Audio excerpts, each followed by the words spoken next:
And I have a bit of a confession to make. I'm personally responsible for about 100 different iterations of weather web parts that are out there today. But around 2 years ago, I decided to leave all that behind and work on a new product, which is called Attini Comms, which is a solution for comms departments and enables them to communicate effectively to the people inside their organisation. And there we go. So if I was to summarise exactly what Attini Comms is in a single sentence, then what I say is that Attini Comms allows you to effectively communicate official news to the people in your organisation through a beautiful reading experience and in a way which is personalised just for them. And there's lots of really important aspects in there. I guess it's official. It doesn't come from blogs or anything like that. It's a beautiful reading experience. People really expect things to look and work really elegantly these days, and it's personalised just for the individual. All right, so a lot of what we've built into the product came from a really amazing experience I had working at a very large company. It's an energy company with around 150,000 people, and we had the opportunity to totally reinvent how they communicate with their staff. And their staff were spread, obviously, all around the world. It's really hard to find a beautiful picture of an ear, so I'm really sorry about the close-up on this one, but it was the best one I could find. Their audience had really two key problems. They had groups of publishers, they had a decentralized model, and those publishers need to be able to publish securely to an audience of users. So that's really where we focused on the product and what it delivered. From an end user point of view, they had an issue where people were getting lots and lots of different newsletters. They were getting newsletters based on their country, they were getting newsletters based on their location, by the line of business and from their business. And all of that became very overwhelming in that they didn't know which newsletter they should or shouldn't read. The comms team also had a problem. They didn't know how effective the communication was being. Who was reading it? How many people liked what they read? They didn't even know if the comments were generally positive comments or generally negative comments. So there's sentiment analysis that can go on the comments that you get out of these news articles as well.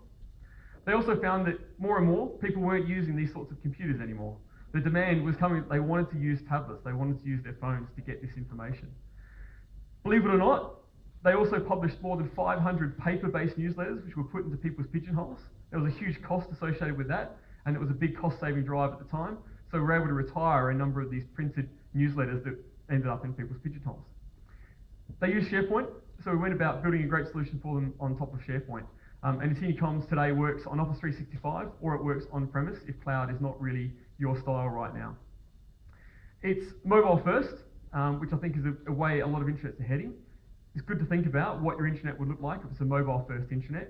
That means we support Android, iOS and Surface devices, and you can read your news from your company on the road or even on your couch. It's personalised just for you. We take the information from your profile, all the statistics you've got stored away in there, and we use your profile to customise exactly what news that you get. And we've got a lot of viral and social capabilities built into it so that the best news spreads around the organisation organically. So I've got a very quick demo for you. This is what the app looks like. So here's our iPad version. You can see it's quite a beautiful reading experience. We've taken a lot of the best practices that companies like Flipboard have gone and used. So it's very much a flip the page type experience.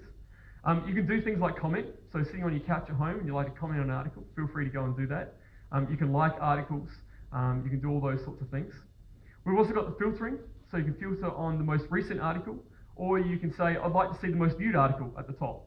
And so that's a way of just focusing again where your attention goes on the news that's coming from your intranet. Here's our iPhone version. Very, very similar to what you have in the iPad version, only of course it's tuned for an iPhone experience. As you flip across the different OSs, we also change the experience as well. You don't want an iOS experience on your Android. That incites all sorts of big technical battles inside organisations.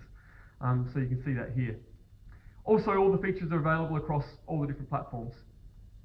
Moving ahead in a second, you'll see the web-based version. So obviously we haven't neglected the fact that lots of people still use intranets through their browsers. And so everything you're seeing here is also available via the browser. You can do two things via the browser. First of all, the entire authoring experience is all done via an experience that we create inside of a SharePoint site, if you're familiar with that. Otherwise, we've got web parts that you can drop anywhere on your intranet and they can surface up news that is topical to the particular area you drop it. So you can drop HR news into the HR department and automatically the HR news will bubble up inside of that reader web part. Here you can see an article, and in a second you'll see the authoring experience. And there's my timer. Folks, thanks very much for spending 5 minutes with me on Attini Comms. If you're interested in knowing more, we're just at the back. Thank you very much.